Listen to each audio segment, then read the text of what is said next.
Good morning. I am coming to you on a Thursday today because tomorrow my husband is taking our dog to the vet. So I wanted to make sure I'd be able to film the video. You will see it on Friday though. Um, I didn't plan for this quarantine very well. I only brought 3 books home with me. I didn't think I'd be able to read a whole lot. So I was searching through my home books, and I don't think it's anything that you guys want to read. We have The Adventures of Huckleberry Finn, Social History of Britain, English Society in the 18th Century, a Dictionary of Linguistics, and The Complete Works of William Shakespeare. Um, That is a small selection of the books that I have here at my house, but they are mostly of the same topics. I don't have a lot of young adult fiction because it is in my classroom at school or now home with you guys. So today I'm going to be reading a book off of my phone. I downloaded the Toledo Library's one of their apps. It's called Hoopla, and you're able to rent ebooks using a Toledo library card, which I just signed up for about a week ago. So it's something that you guys could probably do. Today we're going to be reading Speechless by Valerie Sherrod. There is the cover for you guys. The synopsis says,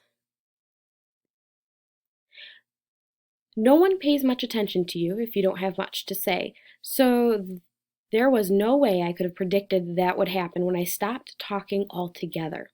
When his teacher announces that it's time for the yearly class speeches, Griffin Maxwell starts to sweat.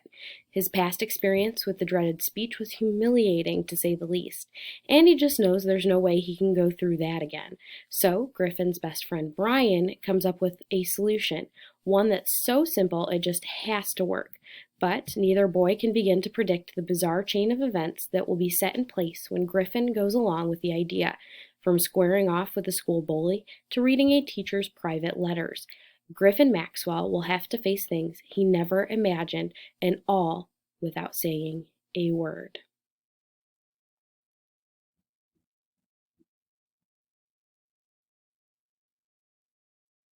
Give me just a second here to navigate to the first chapter. All right. Chapter 1. If you asked my parents or friends, or even one of my sisters, to describe me, they'd most likely sum me up in one word: quiet. I guess I am. Fact is, I don't like to draw attention to myself, and as a person whose main goal is to make sure people don't notice me, it pretty much follows that I don't talk a whole lot. No one pays much attention to you if you don't have much to say, so there was no way I could have predicted what would happen when I stopped talking altogether. The whole thing started because of an English assignment we got back in January when Mr. Furlong announced that it was time for us to start working on our oratory presentations. I broke out in a sweat right there at my desk, second from the back, third row from the door.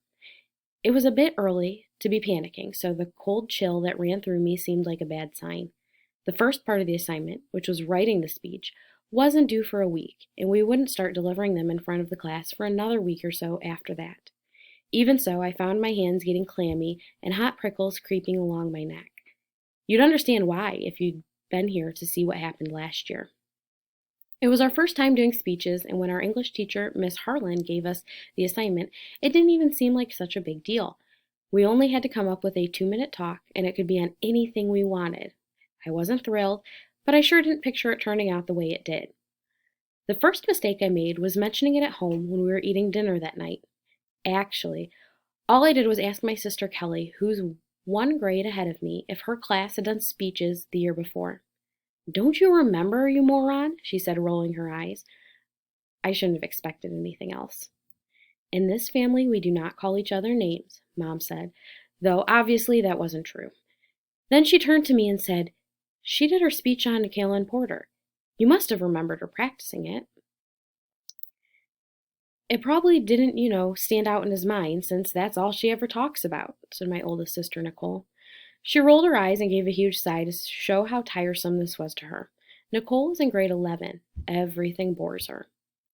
Kelly loves Callan, chimed in Leah, my third and final sister, and the baby of the family. She's not quite 4 and goes to pre-kindergarten, though we have to call it school in front of her, or she goes mental. Why, is your class doing speeches? Kelly asked.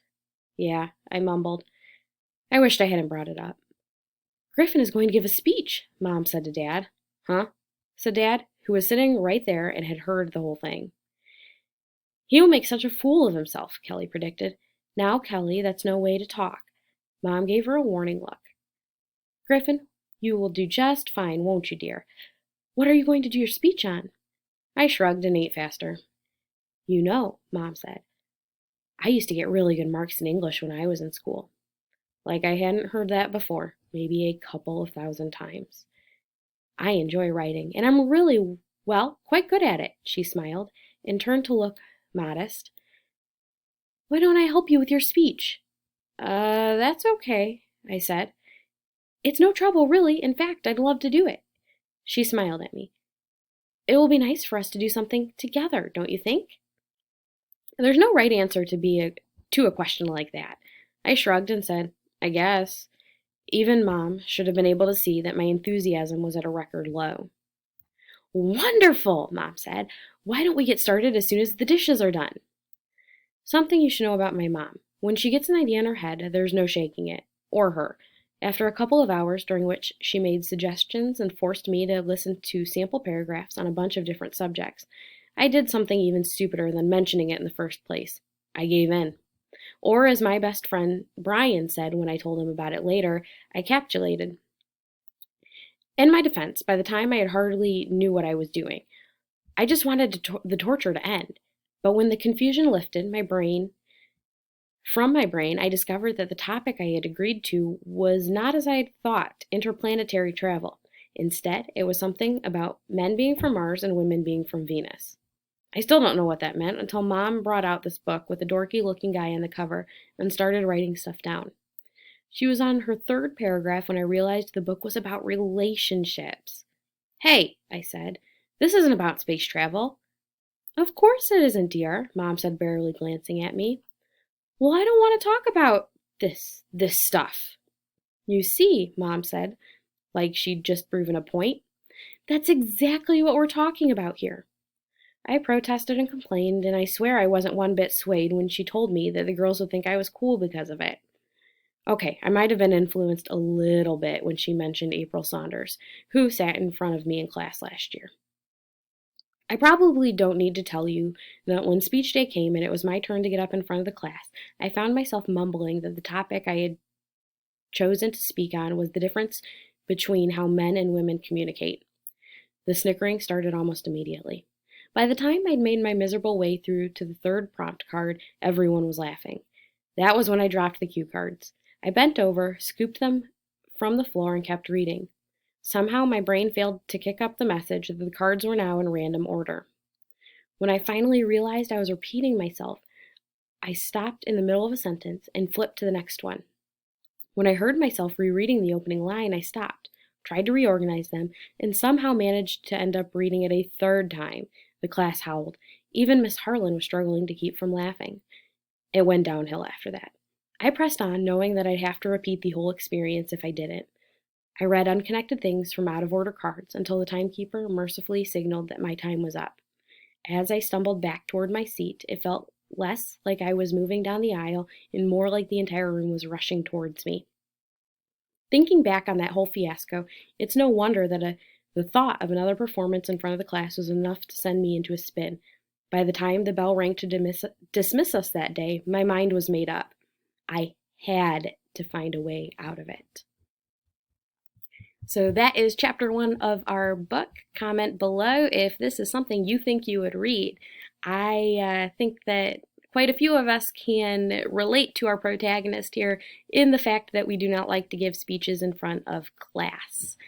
Hope you guys are all doing well, and I will talk to you later.